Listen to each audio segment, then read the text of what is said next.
I sometimes describe myself as a culturally conflicted Englishman. I am first generation born in the UK. I was educated at the French Lycée in London for 13 years. I spent a lot of my childhood in Italy and 30 years as an international lawyer. And I've always been fascinated by cultural differences.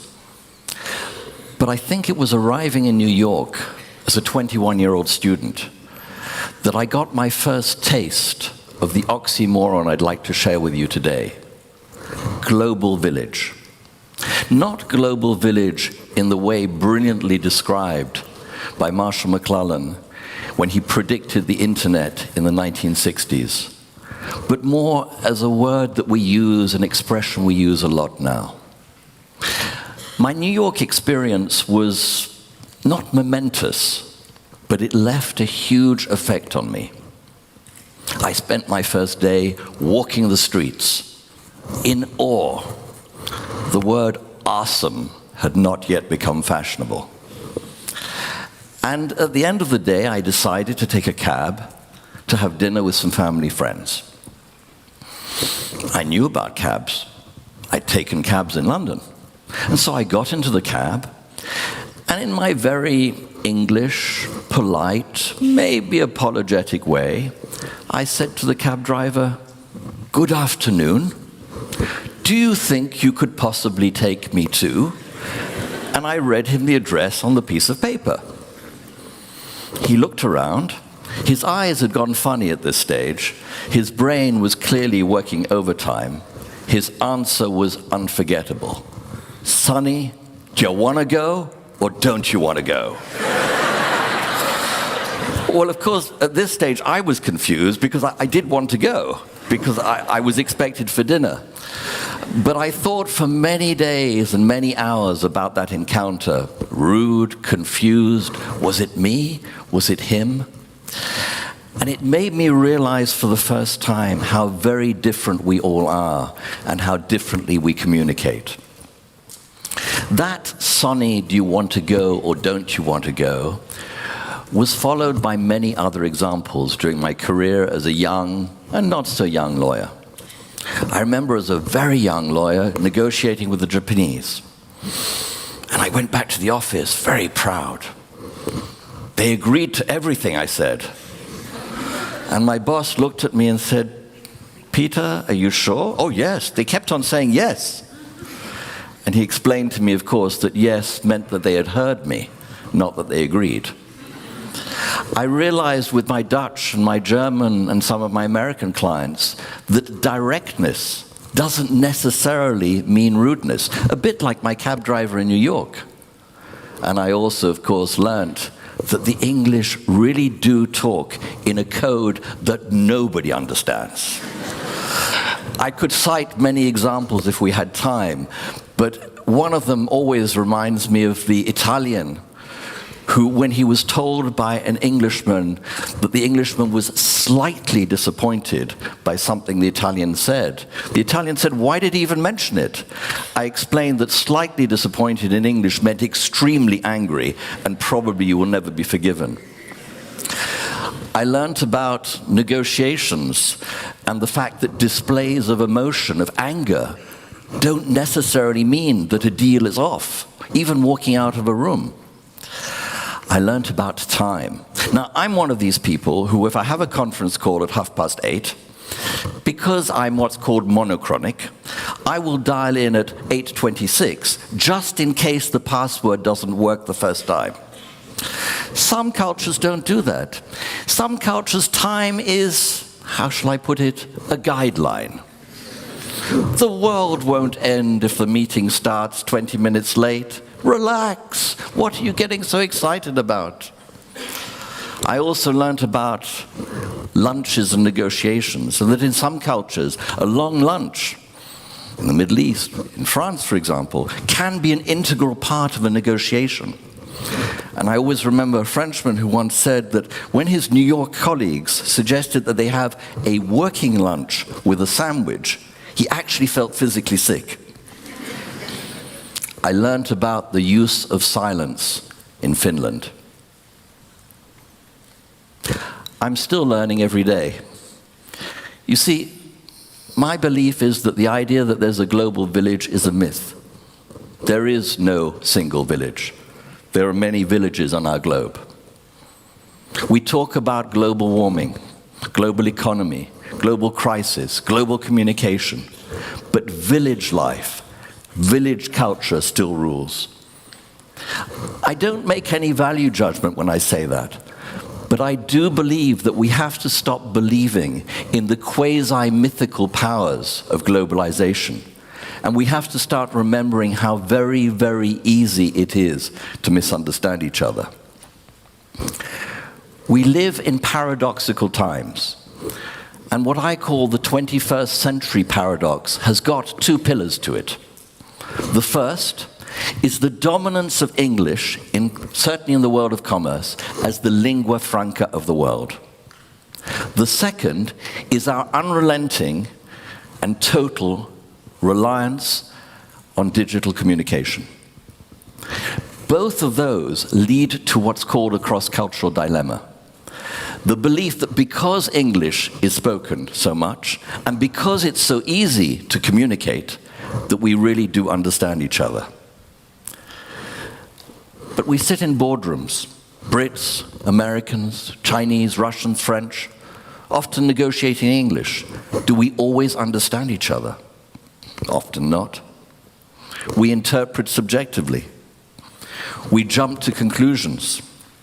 We look at the world through eyes and lenses that are designed to correct our vision and not the other person's. We stereotype. We also think and react very quickly. And the question we may want to ask ourselves is, do we even talk enough? We send 100 billion business emails every day. I sit in my own isolated cultural space, in Aix, in London, in Paris, in New York, and I write my email, and within seconds it arrives in another person's cultural space, a space different to mine, one where the context is different. But email doesn't have a loopback. There is no visual or even oral clue that my words may have been misunderstood. My tone may have been misinterpreted. I write that email in a vacuum, unaware of cultural variables. So culturally, we're not global. You see, it's all about context. It's all about the individual or the cultural group to which he or she belongs. My context, your context, their context. We communicate, or rather we have contact. But does contact mean communication? You know, it's a bit like internet dating. You can meet somebody online, but at some point you've got to have dinner with them. And I also ask myself a question you may have asked. Have we forgotten that telephones were originally designed to have conversations on and to have dialogue? Are we relying too much on purely data? At its origin, cultural shock was a term which we probably remember, used to describe that feeling of disorientation that an expat felt when they went for the first time to another country. He or she experienced it firsthand and in situ. But now, something different has happened. Cultural shock has become invisible. It's become virtual. It's hidden behind our technology. And the learning experience, which we would have gained from either a conversation or face-to-face communication, is missing. The psychologist Paul Václavic once said, "What is true is not what I say, but what you understand." I can't see you that well, but I bet you if I ask the following question, how many women in the room think that men always understand them? How many hands go up? Not many. Interesting. And if I then change the question and say, how many men in the room think that women sometimes don't understand us? Are there any men's hands? Yeah, there are hands going up. You see, it's all about programming. In this world of ours, we're not all Macs or all PCs. And even the same computer may have a different keyboard. We need to focus now on creating new software so that those of you who are Macs in this room and those of you who are PCs in this room can communicate effectively and harmoniously. And the key to that is cultural intelligence. The key to that is understanding different cultures and learning techniques to adapt in order to improve. It's not about taking away. It's not about losing our own cultural identity. Cultural intelligence is about realizing quite simply that we don't all reason and think the same way. That culturally we look at a variety of important things very differently. Risk, uncertainty, leadership, power, hierarchy, relationships, trust. But it's also about understanding our own culture within those parameters. There is a lovely saying, the last thing the fish notices is the water he's swimming in. Cultural intelligence can be taught, and I believe it is one of the key instruments to help us navigate the 21st century paradox. My conviction is simple. We need to make cultural intelligence part of our education system at all levels. It must become a foundation stone. We need to teach it in our homes. We need to teach it in our schools, in our universities, in our business schools, in our places of worship, in our community centers, in every one of our villages. Our children need it. I need it. You need it. Our colleagues need it. And dare I also venture an idea? Maybe our politicians and our leaders also need a strong dose of cultural intelligence. Yes, this is a call to arms, if you like. We owe it to ourselves and we owe it to each other.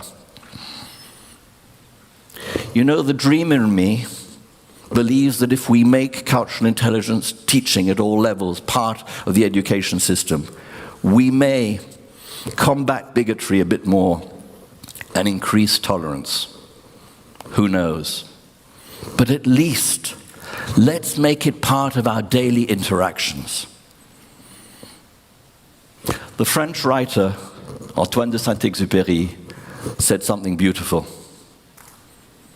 Si tu diffères de moi, mon frère, moins de me léser, tu m'enrichis. If you differ from me, my brother, rather than harm me, you enrich me. And so, the next time you send an email, or the next time you get into a cab or an Uber in New York, remember that your village does not represent the world. And maybe if collectively we all do that on an everyday basis, we may create a better, a richer, and let us hope, a safer world.